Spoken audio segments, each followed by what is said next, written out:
மோடி மூன்றாவது முறையாக தேர்தலை திருடித்தான் ஆட்சிக்கு வந்திருக்கிறார் என நிதியமைச்சர் நிர்மலா சீதாராமனின் கணவரும் அதே போல மிக மூத்த எக்கனாமிஸ்டாக இருக்கக்கூடிய டாக்டர் பரகல பிரபாகர் அவர்கள் அழுத்தம் திருத்தமாக பேசியிருக்கிறார். கிட்டத்தட்ட அவர் பார்த்திங்க அப்படின்னா பல மாநிலங்களுக்கு பயணம் செய்து இது தொடர்பான பல தரவுகளையும் ஆதாரங்களையும் அவர் பொதுவெளியில் பேசி கருத்துக்களை பதிவிட்டு வருகிறார். ஒரு பெரிய டிஸ்கஷனுக்கான வேலையையும் டாக்டர் பரகல பிரபாகர் அவர்கள் முன்னெடுத்து வருகிறார்கள்.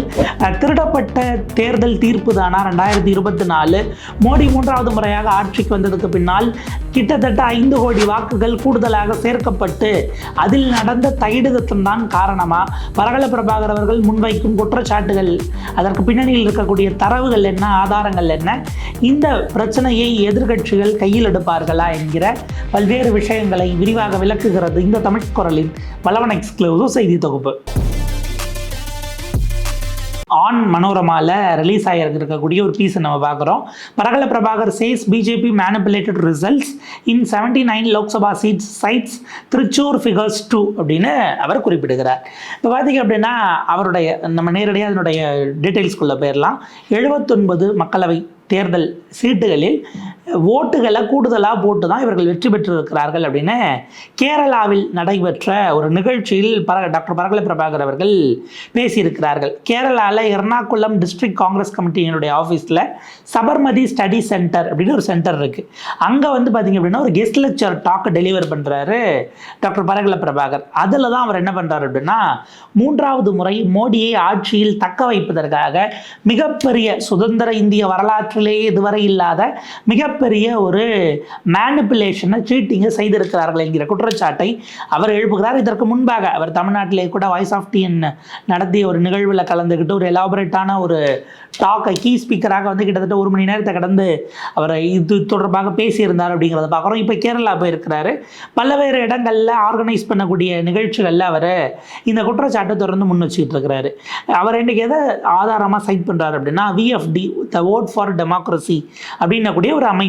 இந்த அமைப்பு பார்த்திங்க அப்படின்னா மகாராஷ்டிரா பேஸ்டாக இருக்கிறாங்க.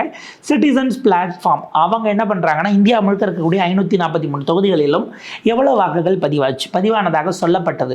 அதற்கு பிறகு 1 வாரம் 2 வாரம் கழித்து வாக்கை இல்லை அவ்வளோ இல்லை எக்ஸ்ட்ரா இருக்குது என்று தேர்தல் ஆணையம் எவ்வளவு சொல்லி இருக்கிறது. இந்த மிஸ்மேட்ச் அதே போல் இறுதியாக ஜெயிச்சவங்கன்னு அனௌன்ஸ் பண்ணதில் முதல் இடத்துக்கும் 2ஆம் இடத்துக்குமான டிஃப்ரென்ஸ் என்ன அப்படிங்கிற கேள்வியை வச்சு பார்த்தோம் அப்படின்னா அந்த எக்ஸ்ட்ரா புதுசாக கூடுச்சு இல்லையா, அந்த வாக்குகளை விட குறைவான வாக்குகள் தான் டிஃப்ரென்ஸாக வெற்றி பெற்றவருக்கான மார்ஜினாக இருக்கிறது. அதாவது புதிதாக 10,000 ஓட்டு எக்ஸ்ட்ரா கூடி 8,000 ஓட்டில் பிஜேபிக்காரர் ஜெயிக்கிறார் அப்படின்னா அந்த புதிதாக சேர்ந்த 10,000 ஓட்டு மொத்தமாக பிஜேபிக்கு இப்போ போடப்பட்டதாங்கிற ஒரு கேள்வியை ரைஸ் பண்ணுறாங்க. புரிகிற மாதிரி சொல்லணும்னா நம்ம ஒரு உதாரணமாக வச்சுக்கலாம். 7 ஃபேஸ் எலெக்ஷன்ஸ்லையும் இப்படியான விஷயங்களை நடந்ததே இல்லை, மக்கள் பிஜேபிக்கு வாக்களிக்கவில்லை அப்படிங்கிறது தான் அவருடைய குற்றச்சாட்டாக இருக்கிறது. அவர் அதாவது ஒரு ஓட்டை போடுற அன்றைக்கே நீங்கள் எண்ணிட்டு அதிகபட்சம் அடுத்த நாள் ½ டே வரைக்கும் கூட டைம் எடுத்துக்கலாம். மறுநாள் மதியம் 12 மணி வரைக்கும் டைம் எடுத்து உங்களால் கவுண்ட்டை சொல்ல முடியும். எதுக்கு 14 நாள் 15 நாள் தேர்தல் ஆணையம் நேரம் எடுத்தது? அப்போ முதல்ல ஒரு இதை சொல்லிட்டு அப்புறம் மாற்றி சொல்கிறதுங்கிறதுல ஏன் இவ்வளவு பெரிய இடைவெளி அப்படின்னு அவர் கேட்குறாரு. இந்த டிலேவுக்கு காரணமே பிஜேபி ஜெயிப்பதை போல வருவதற்காக வாக்குகளை அட்ஜஸ்ட் பண்ணுறதுக்கு தான் அப்படிங்கிற ஒரு பகீர் குற்றச்சாட்டை டாக்டர் பரகல பிரபாகர் அவர்கள் வைக்கிறார்கள். அந்த இன்ட்ராக்ஷனில் அவங்க அந்த ஒரு புகைப்படம் அப்படிங்கிறது ஷேர் ஆகிருக்கிறது நம்ம பார்க்குறோம். அவர் குறிப்பிடுகிறார், இந்தியாவின் வரலாற்றில் இந்தியாவினுடைய முதல் தேர்தல் 1952ஆம் ஆண்டு நடைபெறுகிறது.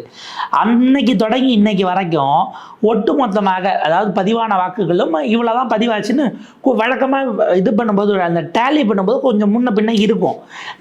சில பூத்துகள் விட்டுருக்கலாம், சில பூத்துலேருந்து டேட்டா வர லேட் ஆகிருக்கலாம். இப்படியெல்லாம் இது வரைக்கும் 1952 நீங்கள் அப்படியே எடுத்துக்கங்க. முதல் தேர்தல் 52 நடக்குது இல்லையா, அதுலேருந்து இன்னைக்கு வரைக்கும் கிட்டத்தட்ட ஒரு 78 வருஷம்னா கிட்டத்தட்ட ஒரு 74 வருஷத்தில் அதிகபட்சம் 1% தான் ஓட்டு கூடியிருக்கும். இந்த முறை மோடி அரசு 12% வரைக்கும் கூட்டியிருக்கு அப்படிங்கிறத அவர் குறிப்பிடுகிறார். இவ்வளவு, அதாவது 1250 மடங்கு கூட்டுறது எப்படி இது வரைக்கும் சாத்தியம்?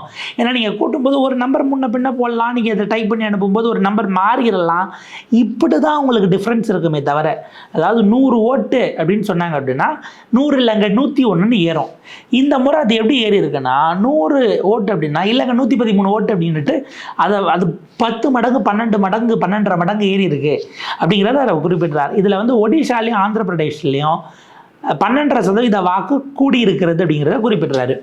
ஒடிசா ஆந்திர பிரதேஷ் 12ங்கிறத நீங்கள் எதோட மேட்ச் பண்ணணும் அப்படின்னா இந்த 2 மாநிலங்களிலும் ஆட்சி மாற்றம் ஏற்பட்டிருக்கிறது சட்டமன்றத்தில் அப்படிங்கிறத பார்க்குறோம். போன முறை மிகப்பெரிய பெருவெற்றி பெற்ற ஆட்சி அமைத்த ஜெகன்மோகன் ரெட்டி, ஒய்எஸ் ஜெகன்மோகன் ரெட்டி தூக்கி எறியப்பட்டு சந்திரபாபு நாயுடு தலைமையிலான என்டிஏ கூட்டணி ஆட்சி பிடித்திருக்கிறது. ஒடிஷாவில் கிட்டத்தட்ட 25 ஆண்டுகளாக தொடர்ந்து முதலமைச்சராக கோலோச்ச நவீன் பட்நாயக் விலக்கப்பட்டு பாஜக ஆட்சிக்கு வந்திருக்கிறது அப்படிங்கிறத பார்க்குறோம்.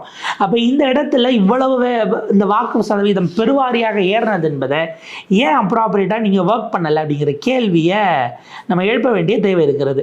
அவர் கூடுதலாக என்ன சொல்கிறாருன்னா, election commission has still not announced the final figure of votes counted during the second phase of voting. Even today the second phase of polling figures are not announce அப்படின்னு குறிப்பிடுகிறார். இதில் முதற்கட்டமாக தேர்தல் தமிழ்நாடு உட்பட பல இடங்கள் நடந்துச்சு இல்லையா, அதுக்கு அடுத்த ஃபேஸ்க்கான தேர்தலை இன்னைக்கு வரைக்கும் அவங்க ரிலீஸ் பண்ணல. ஆனால் ஓட்டெல்லாம் எண்ணி முடிச்சாச்சு. எவ்வளோ ஓட்டு பதிவாச்சுன்னு இவங்க ஏன் சொல்ல மாட்டேங்கிறாங்கிற கேள்வியை டாக்டர் பரகல பிரபாகர் எழுப்புகிறார். தேர்தல் முடிஞ்சு இவ்வளோ நாள் ஆயிடுச்சு, இவங்க ஆட்சி ஏற்று 2 மாதத்தை கடந்து போயிட்டு இருக்காங்க, பட்ஜெட்டை போட்டாச்சு. ஆனாலும் கூட இன்னமும் தேர்தல் ஆணையம் வெளிப்படைத்தன்மை இல்லாமல் அந்த இடத்துல இருக்கு. We do not know even now what is the gross voting and what is the percentage of voting cast by the people of India in the second phase. நாட்டில் வாக்களித்திருக்கிறார்கள், வாக்களித்த மக்கள் அவர்கள் எவ்வளோ பேர் எந்த அளவுக்கு அழிச்சாங்கிறது இன்னைக்கு வரைக்கும் டேட்டா வராமல் இருக்குது. நம்ம எப்படி ஏற்றுக்க முடியும் அப்படின்னு டாக்டர் பரகல பிரபாகர் எழுப்புகிறார். He said during the other phases of the election commission only announced the voting percentage and not actual figures on voter turnout. இது மிக மிக மிக முக்கியமான ஒரு குற்றச்சாட்டு. ஏன்னா பல கட்டங்களாக நடந்த தேர்தலில் இத்தனை சதவீத வாக்கு, இப்போ உதாரணத்துக்கு எவ்வளோன்னு நம்பரை சொன்னால் நீங்கள் எண்ணும் போது இல்லையே அதுலேருந்து நம்பர் மாறுதேன்னு நீங்கள் வந்து கேட்கலாம். அதனால் அவங்க என்ன பண்ணிடுறாங்க, பர்சன்டேஜாக சொல்லிடுறது. இப்போ என்னென்னா செகண்ட் ஃபேஸ் எலெக்ஷன் 60% பேர் ஓட்டு போட்டாங்க. எத்தனை கோடி ஓட்டுன்னு நீங்கள் சொன்னீங்கன்னா எண்ணும் போது அத்தனை கோடி ஓட்டு இருக்கான்னு நீங்கள் நம்பர் மிஸ் மேட்ச்னு ஈஸியாக கண்டுபிடிச்சிடலாம். 60% மொத்தம் எவ்வளோ இருந்துச்சுன்னு உங்களுக்கு தெரியாது. அந்த நம்பர் தெரிஞ்சால் தான் நீங்கள் எடுத்து அதில் 60% எவ்வளோன்னு கூட்டி அதுலேயும் ப்ளஸ் ஆர் மைனஸ், ஏன்னா நீங்கள் கோடிக்கணக்கில் இருக்கும்போது 1%, 0.5%னாலே 1000 ஓட்டுகள் வரைக்கும் வரும் அப்படிங்கிறத நம்ம பார்க்குறோம். அப்போ அதில் எதை கூட்டுறாங்க எதை குறைக்கிறாங்கன்னு தெரியக்கூடாதுங்கிறதுக்காகவே பர்சன்டேஜ் கணக்கு சொல்கிறதே அடிப்படையில் ஏமாத்துறது அப்படிங்கிறது தான் நம்ம புரிஞ்சுக்கணும். உதாரணத்துக்கு நம்ம எப்பயுமே எலெக்ஷனில் ஜெயிக்கிறவங்க சொன்னால் சீட்டு கணக்கு, தோக்கிறவங்க சொன்னால் சதவீத கணக்குன்னு ஒரு வார்த்தை சொல்லுவாங்க. இப்போ நீங்கள் போய் நம்ம ஒரு உதாரணத்துக்கு லோக்கலுக்கு வரும், எடப்பாடி பழனிசாமி அவர்கள்ட்ட போய் இந்த மாதிரி நீங்கள் தோத்துட்டீங்களே 12 இடத்துல 3வது இடம் போயிட்டீங்களேன்னு கேட்டு மைக்க போட்டிங்கன்னா அவர் சொல்வார், நாங்கள் 21% அதிமுக தனித்து பெற்றிருக்கிறது. எங்கள் கூட பெரிய கூட்டணி கட்சிகள்லாம் இல்லை, தேமுதிக அம்மையார் இருந்தாங்க, புதிய தமிழகம் டாக்டர் கிருஷ்ணசாமி இருந்தார், இதிலே நாங்கள் 21% பெற்றிருக்கோம், கடந்த முறையை ஒப்பிடும்போது எங்களுக்கு 1% கூடி இருக்குன்னு அவர் சொல்வார். அப்படியே அங்கே கட் பண்ணிவிட்டு மைக்கை கொண்டு போய் அண்ணாமலைட்ட போட்டிங்கன்னா, ஆனால் நாங்கள் 2014ங்கன்னா அவ்வளவு சதவீத வாக்கு வாங்கியிருந்தோங்கன்னா இது அதை விட கூட தாங்கண்ணா இருக்குது, நாங்கள் அதை விட 1% கூட வாங்கிட்டோம் பாரு. இதில் 2014 என்ன வாக்கு சதவீதம் இருந்தது நீங்கள் எடுத்து பார்த்து கேட்டு அதில் எவ்வளோ ஓட்டு விழுந்தது, எத்தனை சீட்டில் நின்னாங்க, இதெல்லாம் நீங்கள் பார்த்து மேட்ச் பண்ணி அவர்கிட்ட போகிறதுக்குள்ள அவர் இன்னும் 2 பொய்யே சொல்லிட்டு அந்த ப்ரெஸ் மீட்டை விட்டு எஸ் ஆகிட்டு கிளம்பிடுவாங்க. அடுத்த நாள் வேறு பிரச்சனை வரும், அதை அப்படியே எடுத்து டிவியேட் பண்ணி 2 பேரும் போயிடுவாங்க. இந்த இடம் தான் நம்ம கவனிக்க வேண்டியது. சதவீத கணக்கை சொல்ல ஆரம்பிக்கிறங்கனாலே இல்லை புள்ளி விவரங்களை நாங்கள் வச்சு டேட்டா பேசுகிறோன்னுட்டு சில நேரங்களில் எளிமையாக வராமல் பல விஷயத்தை மறைக்கிறதுக்கு இந்த பர்சன்டேஜ் கணக்கை வச்சு ஏமாத்துகிற வேலையை செய்வாங்க. நம்ம இது ரியல் டைம்லேயே நிறைய பார்த்துருப்போம். அந்த மாதிரியான ஒரு வேலையை தான் இப்போது பிஜேபி தேர்தல் ஆணையம் செய்திருக்கிறதா பாஜகவின் கைக்குள்ளியாக மாறி அப்படிங்கிற கேள்வியை டாக்டர் பரகல பிரபாகர் அவர்கள் எழுப்புகிறார்கள்.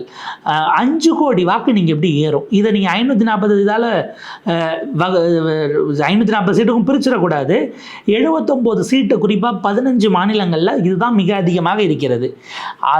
அந்த டிஃப்ரென்ஸ் தான் இந்த 79 சீட்டை அவர் என்ன சொல்கிறாரு, கேரளாவில் 86,000 வாக்குகள் வித்தியாசத்தில் பிஜேபி டிஃப்ரென்ஸ் வருது. அதாவது பதிவான வாக்குகளோட ஏற்றி சொன்னது 86,000, பிஜேபி ஜெயிச்சது 75,000 ஓட்டு. இப்போ சந்தேகம் வந்து 86,000 ஓட்டு பாஜகவுக்கு பதிவு பண்ணப்பட்டு மொத்தமாக பாஜகவுக்கு போடப்பட்டு அப்போ அவர் 11,000 வாக்கு பின்னாடி இருந்ததை கிராஸ் பண்ணி ப்ளஸ் 75,000 மாற்றிருக்காங்களா அப்படிங்கிற மாதிரியான ஒரு உதாரணத்தை அவர் கேரளாவில் இருக்கிறதுனால திருச்சூர் கான்ஸ்டிட்யூன்சி இருக்கிறார். கேரளாவில் பாஜக தன்னுடைய முதல் அக்கௌண்ட் ஓப்பன் பண்ணியிருக்கு அப்படிங்கிறத பார்க்குறோம். பிஜேபி ரொம்ப ஹெவியாக டிஃபீட் ஆகிருக்கு இல்லையா உத்தரப்பிரதேசத்தில், அங்கெல்லாம் 0.25% தான் டிஃப்ரென்ஸ் இருக்குது. அப்போ யோகி ஆதித்யநாத் என்ன சொல்கிறாரு, இதில் என்ன மாதிரியான விஷயங்கள் சொல்கிறாங்க அப்படின்னா, இதுலேருந்து நம்ம பார்க்க வேண்டியது யோகி ஆதித்யநாத் அதுக்கு ஒத்துக்கலை. அதாவது கவுண்டை நம்ம ஏற்றி எக்ஸ்ட்ரா ஓட்டு சேர்ப்போம்னா ஏற்கனவே எங்கள் ஆட்சி தான் நடக்குது, பிஜேபிக்கு தான் அவங்க ஓட்டு போட்டிருப்பாங்கன்னு ஓவர் கான்ஃபிடென்ட்டில் சொன்னதுனால அங்கெல்லாம் இந்த மாதிரி மிஷின் நம்ம எக்ஸ்ட்ரா ஓட்டு சேர்க்குற வேலையை அவங்க செய்யலையோ அப்படிங்கிற மாதிரியான சந்தேகமும் எழுகிறது அப்படின்னு டாக்டர் பரகல பிரபாகர் குறிப்பிடுகிறார்கள். அவர் சொல்கிறாரு, எதிர்க்கட்சிகள் இது சரியான விதத்தில் மேற்கொண்டு நகர்த்தலை. குறிப்பாக இன்றைக்கு இருக்கக்கூடிய இந்தியா கூட்டணி நிகழ்ச்சி அவங்க தான் எதிர்கட்சியினுடைய முகமாக இருக்கிறார்கள்.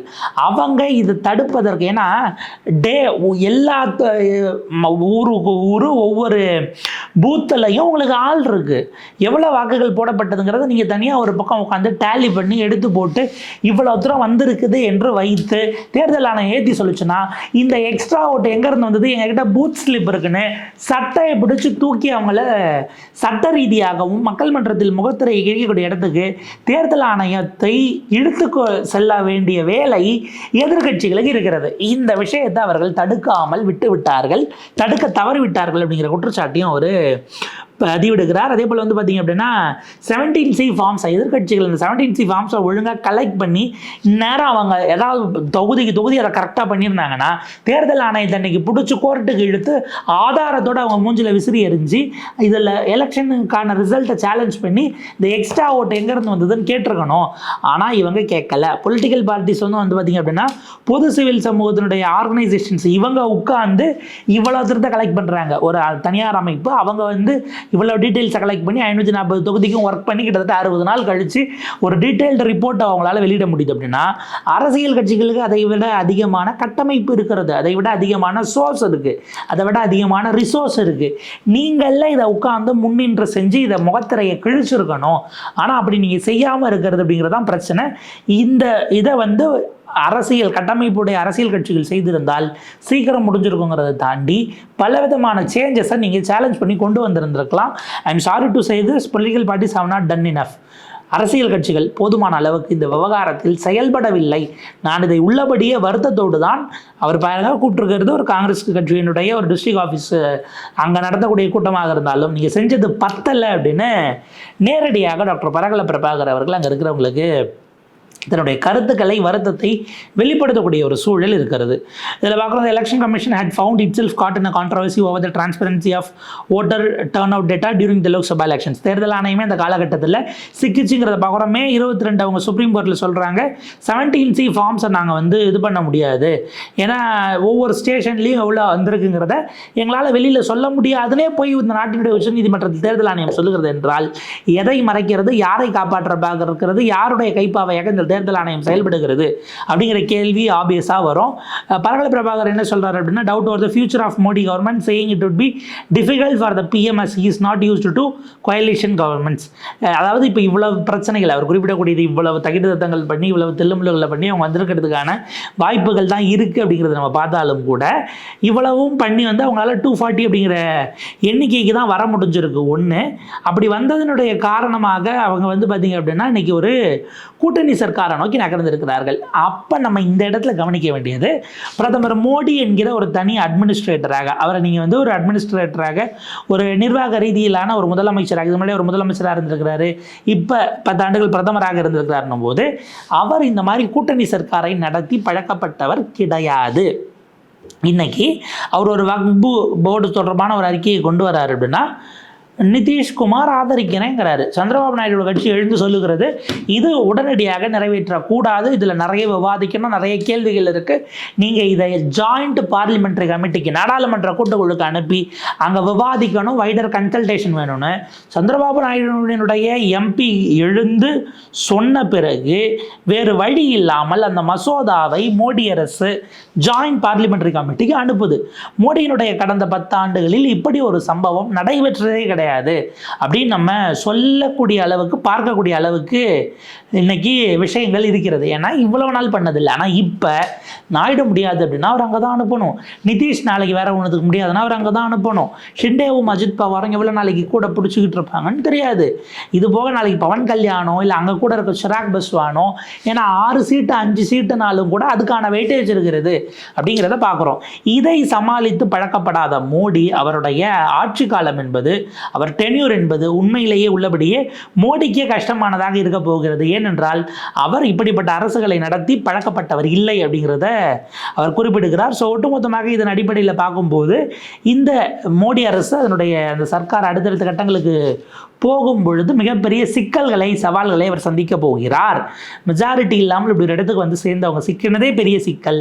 அடிப்படையில் இந்த மைனாரிட்டி 240 அப்படிங்கிற சீட்டுக்கு அவங்க வந்து சேர்ந்தது என்பதே பலவிதமான மால் ப்ராக்டிசஸ்னால தான் அப்படின்றதையும் டாக்டர் பரகல பிரபாகர் அவர்கள் அழுத்தம் திருத்தமாக பதிவு செய்திருக்கிறார். ஸோ இப்படியான ஒரு கான்ட்ரவர்சி இருக்கிறது.